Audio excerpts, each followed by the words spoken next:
तमाशबीन लोगों ने सारी रात अपनी हब्बत का निशाना बनाया है, शैतानीपन किया है, मेडिसन वगैरह इस्तेमाल करके तो सुबह उन्होंने बच्ची की हालत खराब हो गई तो कसूर हॉस्पिटल छड्ड आए ने। जो हॉस्पिटल छड्ड के आए ने तो आने लगे उन्होंने स्टिंग की बोतल जहर पा के दे आए ने। वो औरत इतने पहले महल्ले 6 महीने किराए पर रही है, उनका घरदार ठीक नहीं सगा, महल्लेदारों ने रल मिल के सारे महल्ले उस घरों कढ़ दिता। मतलब सानू पता लगा 4 दिन बाद भी ये औरत फलानी औरत लैके असी उस औरत को रात को घरों चुकवाया, कुड़ी चुकवा के मारपीट हुई। फिर उन्हें सानू कि रात को 5वें दिन सानू उन्हें मुजरम दिते ने। वो मुजरम ने कबाले जुर्म कर लिया कि असी बच्चियों की ज्यादती की कर निशाना बना के असी बच्चियों को जहर दे के मार देता है। हमारे ही मुजरम ने बताया ना, 2 मुजरम जो पकड़े उन्होंने ये उन्हें कहा तीसरा बंदा साढ़ा मुलवस है। पुलिस ने राती बंदा फड़िया, सुबह 2 लाख रुपया लेके पुलिस ने बंदा छड्ड दिता है। पंजाब की पुलिस से वकाऊ माल है, ना उन्हें भैन हैगी, ना माँ हैगी, ना बेटी हैगी, ना धी, उन्हें कुछ भी नहीं उन्होंने देगा। पुलिस खुद बगैर थे, पुलिस वाले मैंने फाइल ला देने की करा दी, मैं कुछ भी नहीं कर सकता। मैं एक बेटी का बाप है गया। अगर इतने अज पंजाब की बेटी होंगी तो की बनता, इतने गवर्नर पंजाब की बेटी होंगी तो की बनता, इतने वजीर पाकिस्तान की बेटी होंगी की बनता, वजीर पंजाब की बेटी तो की बनता। सानू तो साढ़े सामने फांसी ला देन, सानू ना बस उन्होंने साढ़े सामने मार देन, सानू कुछ भी नहीं चाहिए। अस्सलाम वालेकुम नाजरीन, आप देख रहे हैं टूजी पाकिस्तान और मैं आपका अपना मेज़बान ज़ुबैर राजपूत। आज जिस गरीब घर के अंदर हम बैठे हुए हैं, यहाँ पे 18 साल कोमल घर से सब्ज़ी लेने के लिए जाती है, लेकिन बाद में पता चलता है कि उसके साथ ज़्यादती करके उसका कत्ल कर दिया जाता है। ये सारा माजरा है क्या? इन्हीं की ज़ुबानी इनसे जानते हैं, इनसे बात करते हैं कि ये सारा वाक़या कैसे पेश आया। अस्सलाम वालेकुम। वालेकुम सलाम भाई। सर, आपकी 18 साल बच्ची घर से सब्ज़ी लेने जाती है, तो ये सारा वाक़या वकूआ कैसे पेश आया? बच्ची सब्जी लैन गई तो उत्थे सब्जी की दुकान पर ना कोई औरतें होर भी सब्जी लै रही सी, तो उन्हें बच्ची को चक्कर तय भी अगली दुकान तो सब्जी मैं लै देनी है तो पैसे जज पा ला। बच्ची वो गल से आ गई, अगे चली गई तो बीबी और बच्ची को रक्शे पा के नाल लै गई है। 4 दिन बाद सानू पता लगा कि उस फलानी औरत है ना, साड़ी बच्ची नाल लैके गई तो उन्हें जाके ना कि तमाशबीन लोगों ने सेल कर दी है। तमाशबीन लोगों ने सारी रात अपनी हब्बत का निशाना बनाया है, शैतानीपन किया है, मेडिसन वगैरह इस्तेमाल करके तो सुबह उन्होंने बच्ची की हालत खराब हो गई तो कसूर हॉस्पिटल छड्ड आए ने। जो हॉस्पिटल छड्ड के आए तो आने लगे उन्होंने स्टिंग की बोतल जहर पा के दे आए ने। ठीक बच्ची 1.5 घंटे बाद डेथ हो गई है।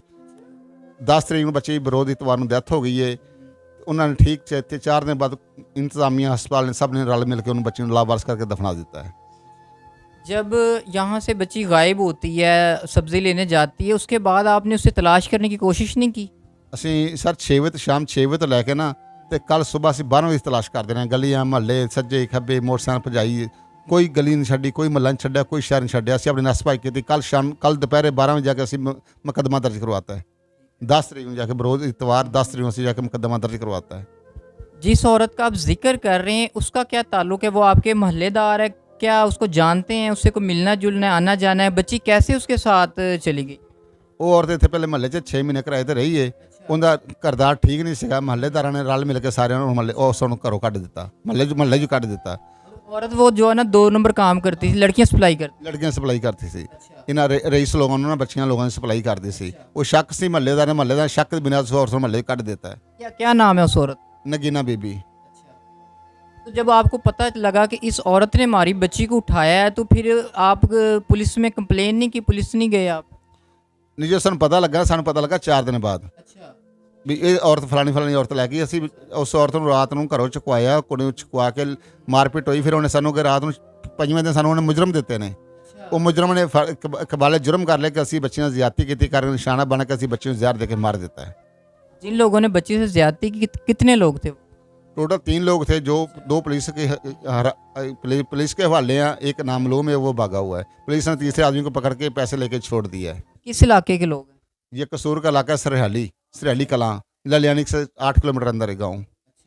तो अभी आपके साथ आपको देखो मुजरम भी मिल गए हैं, उनका भी पता लग गया जिन्होंने ज्यादती की है। पुलिस का रवैया आपके साथ कैसा है? पुलिस का रवैया हमारे साथ ठीक नहीं है। वो पुलिस सिर्फ पैसे वाले आदमी के साथ होती है, गरीब आदमी के साथ पुलिस वाले नहीं, कभी नहीं होते। पुलिस वाले वकाऊ माल होता है।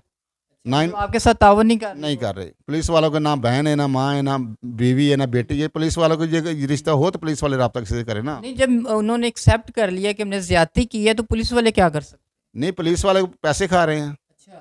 पुलिस वाले अंदर धंधा, पुलिस वालों ने तीसरा मुजरम पकड़ के छोड़ दिया है, हमें वो अभी तक दिया नहीं है।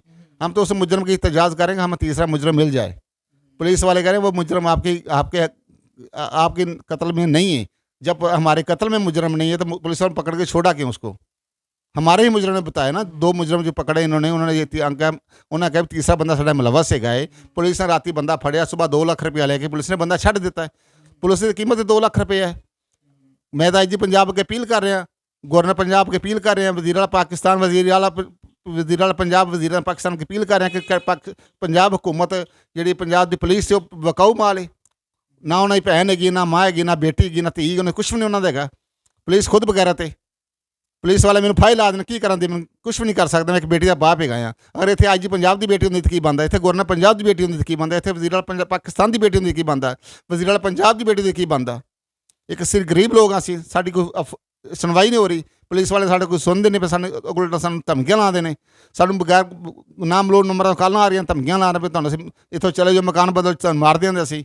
साड़ी पुलिस ने कोई साढ़े वास्ते पुलिस कोई हरकत नहीं कर रही। बिल्कुल पुलिस नकम्मी है। काना कसूर लाहौर काना पुलिस बहुत नकम्मी है और नाकस पुलिस है। मतलब पुलिस आपके साथ कोऑपरेट नहीं कर रही। बिल्कुल पुलिस कोऑपरेट नहीं कर रही।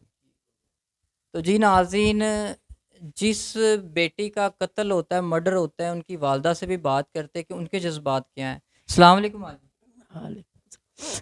ਅੱਛਾ ਮਾਂ ਜੀ, ਜਦੋਂ ਤੁਹਾਨੂੰ ਪਤਾ ਲੱਗਾ ਕਿ ਤੁਹਾਡੇ ਮਹੱਲੇ 'ਚ ਇੱਕ ਔਰਤ ਰਹਿ ਕੇ ਗਈ ਹੈ ਤੇ ਉਹਨੇ ਹੀ ਤੁਹਾਡੀ ਬੇਟੀ ਨੂੰ ਉਠਾਇਆ ਹੈ ਤੇ ਸਾਰਾ ਮਾਮਲਾ ਹੋਇਆ ਹੈ, ਤੇ ਕੀ ਤੁਸੀਂ ਅੱਗੋਂ ਨੂੰ ਉਹਦੇ ਨਾਲ ਕੋਈ ਸਵਾਲ ਨਹੀਂ ਕੀਤਾ, ਜਵਾਬ ਤੂੰ ਤੇਰੀ ਮੇਰੀ ਕੀ ਦੁਸ਼ਮਣੀ ਸੀ? ਮੈਂ ਬੇਟਾ ਨੂੰ ਕਿਹਾ, ਉਹਨੇ ਆਖਿਆ ਸਾਡੀ ਕੋਈ ਉਹਦੇ ਨਾਲ ਲੈਣ ਦੇਣ ਨਹੀਂ ਸੀ, ਕੋਈ ਸਾਡੀ ਦੁਸ਼ਮਣੀ ਨਹੀਂ ਸੀ, ਕੋਈ ਬੇਟਾ ਮੇਰਾ ਆਉਣ ਜਾਣ ਨਹੀਂ ਸੀ। ਬੱਚੀ ਸਬਜ਼ੀ ਲੈਣ ਗਈ ਏ, ਉੱਥੋਂ ਹੀ ਉਹਨੂੰ ਵਰਕ ਲਾ ਕੇ ਪਰਾਂ ਲੈ ਗਈ ਏ। ਮੁੜ ਕੇ ਸਾਨੂੰ ਅਸੀਂ ਉਹਨੂੰ ਪੁੱਛਿਆ, ਦੱਸਿਆ, ਉਹ ਨਹੀਂ ਮੰਨੀ। नहीं मन्नी। फिर 4 दिन बाद पता चलिया है। फिर उन्हें मियाँ ਨੂੰ ਚੁਕਾਇਆ, फिर पुलिस ने ਉਹਨੂੰ ਫੈਂਟੀ ਲਾਈ, फिर ਉਹ ਮੰਨੀ। मैं ललियानी लगई, ललियानी ਅੱਗੇ मैं ਬੰਦਿਆਂ ਨੂੰ ਅਗਾਂਹ ਦਿੱਤੀ ਏ। ਉਹ ਅੱਗੋਂ ਉਹਨੂੰ ਬੁਰਾ ਵਕਤ ਚੰਗਾ ਮਾੜਾ ਕਰਕੇ ਉਹਨੂੰ ਹਸਪਤਾਲ ਛੱਡ ਦਿੱਤਾ ਨੇ। ਆਪ ਤਿੰਨੇ ਆ ਗਏ ਨੇ।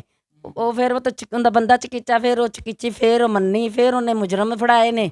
ਮੁੜ ਕੇ ਸਾਡੇ ਨਾਲ ਇਸ ਤਰ੍ਹਾਂ ਅਸੀਂ ਸਾਰੀ ਰਾਤ ਅਸੀਂ ਥਾਣੇ ਗੁਜ਼ਾਰੀ, ਸੁਬਹ 4:45 ਅਸੀਂ ਘਰ ਆਏ ਹਾਂ। ਅਤੇ ਉਹ ਕੋਈ ਨਹੀਂ ਸੁਣਦੇ ਗਿਣਦੇ ਕੋਈ ਨਹੀਂ ਹੈਗੇ। ਅੱਗੋਂ ਆਉਂਦੇ ਨੇ ਤੁਸੀਂ ਮੂੰਹ ਚੁੱਕ ਕੇ ਆ ਜਾਂਦੇ ਜੇ।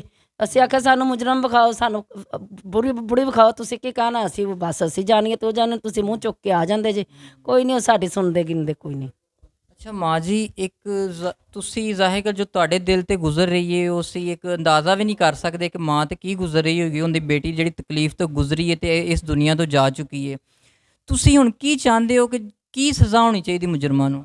ਸਾਨੂੰ ਤਾਂ ਸਾਡੇ ਸਾਹਮਣੇ ਫਾਂਸੀ ਲਾ ਦੇਣ, ਸਾਨੂੰ ਨਾ ਉਹਨਾਂ ਨੂੰ ਸਾਡੇ ਸਾਹਮਣੇ ਮਾਰ ਦੇਣ, ਸਾਨੂੰ ਕੁਛ ਵੀ ਨਹੀਂ ਚਾਹੀਦਾ। ਬਸ ਮੇਰੀ ਜਵਾਨ ਬੇਟੀ ਸੀ, ਸਭ ਘਰ ਸੰਭਾਲਿਆ ਸੀ। ਮੈਂ ਤਾਂ ਬੇਟਾ ਆਪ ਬਹੁਤ ਮਜਬੂਰ ਹਾਂ।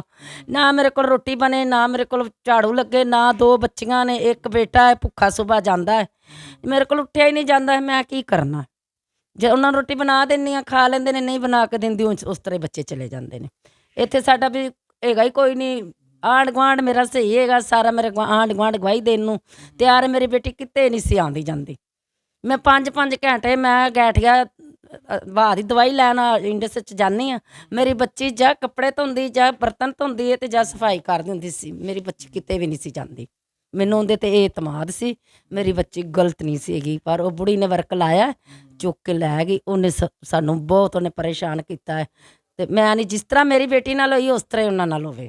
ਸਾਨੂੰ ਇਨਸਾਫ ਚਾਹੀਦਾ। तो जी नाजरीन, दुखी माँ बाप की सारी कहानियाँ आपने सुनी है। जो इन पे बीत रही है इन्हें पता है नाजरीन, हम और आप अंदाज़ा भी नहीं कर सकते। तो आपसे रिक्वेस्ट यही है, गरीब फैमिली है, केस लड़ने के लिए पैसे नहीं है घर पे। जिस दिन से ये मसला बना है, ये घर पे बैठे हुए, इनके बिजली का ये हमें बिल दिखा रहे थे कि बिल आया हुआ, ये भी नहीं उतार सके कि इनके पास पैसे नहीं, खाने के लिए पैसे नहीं है। अभी आप माँ जी बता रहे थे कि इनका बेटा भूखा काम पे चला जाता है, घर में खाने के लिए कोई चीज़ नहीं। तो केस इन्होंने क्या लड़ना है? अमीर लोग हैं जिन्होंने ज़्यादती की है, उनके खिलाफ ये कैसे स्टैंड ले सकते हैं? ठीक है, पुलिस भी सपोर्ट नहीं कर रही, हुकूमत भी सपोर्ट नहीं कर रही, तो गरीब आदमी कहाँ जाए? तो आपसे रिक्वेस्ट है कि स्क्रीन पे इनका नंबर चल रहा होगा, इनकी जितनी हो सकती है हेल्प करें। और जिस लिहाज से आप हेल्प कर सकते हैं, इनका केस कोई वकील भाई लड़ना चाहे, इनकी पैसे से कोई इमदाद करना चाहे, जैसे चाहें आप इनसे रब्ता करके इनकी हेल्प करें। तो नाजरीन, मज़ीद हमारे चैनल पर इस तरह की वीडियोस देखने के लिए हमारे चैनल को सब्सक्राइब करें, शेयर करें, दुआओं में याद रखिएगा, अपना ख्याल रखिएगा। अल्लाह हाफिज़।